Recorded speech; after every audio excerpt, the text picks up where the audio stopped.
Is Canada becoming unfriendly to new immigrants and international students? I'm wondering how many of you watching this right now feel the same.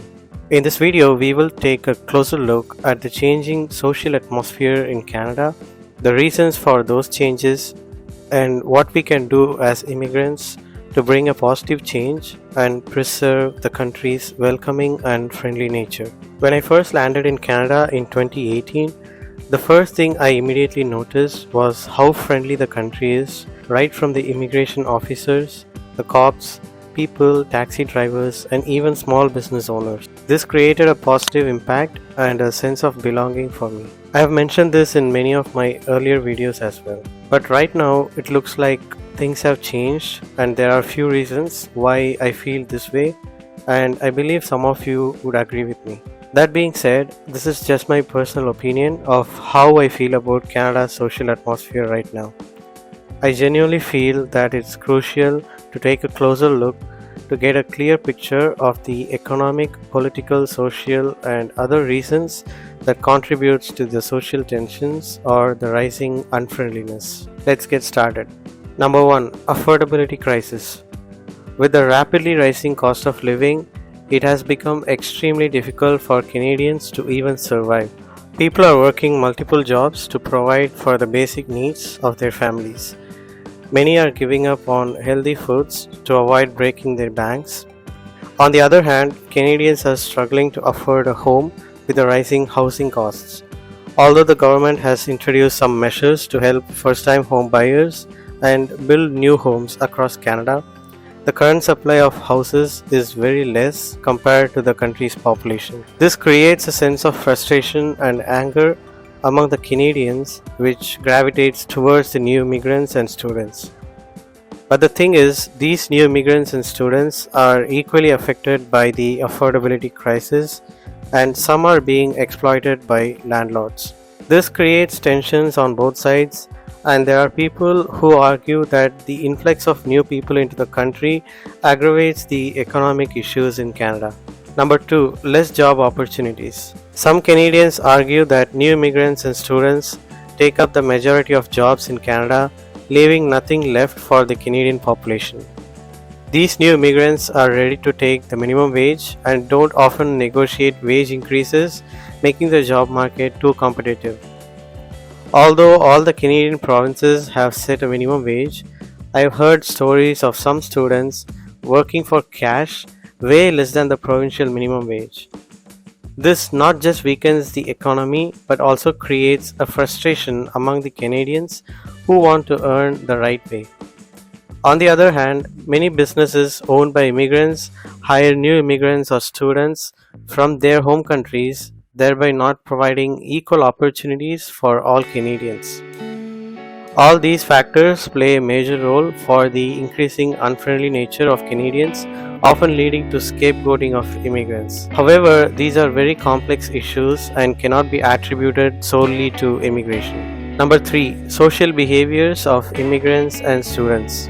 As new migrants, it is essential to understand and respect the culture of the country you are migrating to. Adaptability is one of the key factors considered for Canadian PR, and it is very important as immigrants and students.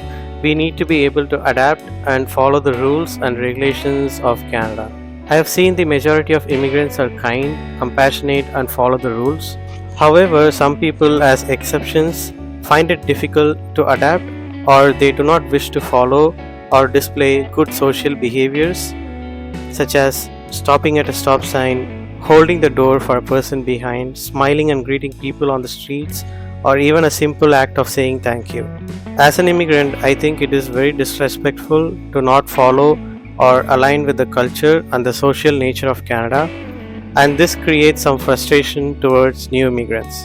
Number 4, complaining nature of new immigrants. While it is true that there are humongous issues in the country such as rising housing costs, less job opportunities, increasing cost of living, poor healthcare, and so on, it is very important to be aware of all these issues before coming to Canada as a new immigrant. While many immigrants contribute to the betterment of the nation, some of us are in a comfortable position to complain about the problems of the country and not willing to step up and work towards a solution. I have seen some immigrants even live on social assistance and feel comfortable with that for a long period of time. Every country has a problem, and I believe it is the responsibility of all its residents to contribute to fix the issues rather than complaining. Some people even leave the country within a few years or even months. While it is everyone's personal choice, it is important that we don't blame the country. Canada is not promising a great life or better job opportunities for new immigrants. Immigration is to attract more skilled people to the country for its economic growth and social development while offering a chance for people willing to move out of their home countries. This complaining nature of some new immigrants also contribute to the social tensions and a shift towards unfriendliness. What to do as immigrants? As new immigrants, there are few things we can do to have a friendly social situation around us and not further increase the unfriendliness among Canadians. Beware of the problems.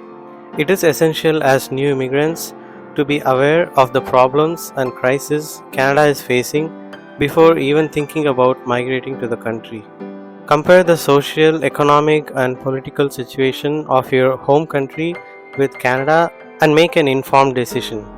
Complaining or intending to live on social assistance after coming to Canada will put a lot of strain on the country's economy and increase the frustration among the working population of the country. Prepare to adapt. Adaptability is a key factor in immigration. Before coming to Canada, take some time to learn about the culture and politics of the country and how to better communicate and interact with the people. In addition, the Government of Canada offers a wide range of settlement services for new immigrants and students. Try to make use of these services and learn how to communicate and interact with the community. These measures can help retain the friendly nature of the country. Be open-minded. It is essential as new immigrants to have an open-minded approach when talking to people. Never make any judgments and never take anything personal. Ignore the negative situations, people, or comments and try to gravitate towards the positive side of things and people. All that being said, the unfriendly people are a very small population, and the majority of Canadians continue to demonstrate high levels of support for immigration and multiculturalism according to various surveys and polls. The government continues to prioritize immigration as a key driver of economic growth and social development, with programs in place to support newcomers in their integration process. Canada's strength prevails in its diversity, multiculturalism, and openness, and it is up to all Canadians, especially new immigrants, to uphold these values and ensure that Canada remains a friendly and welcoming country for all. That's all for this video. Please comment your thoughts on this, and I thank you so much for watching.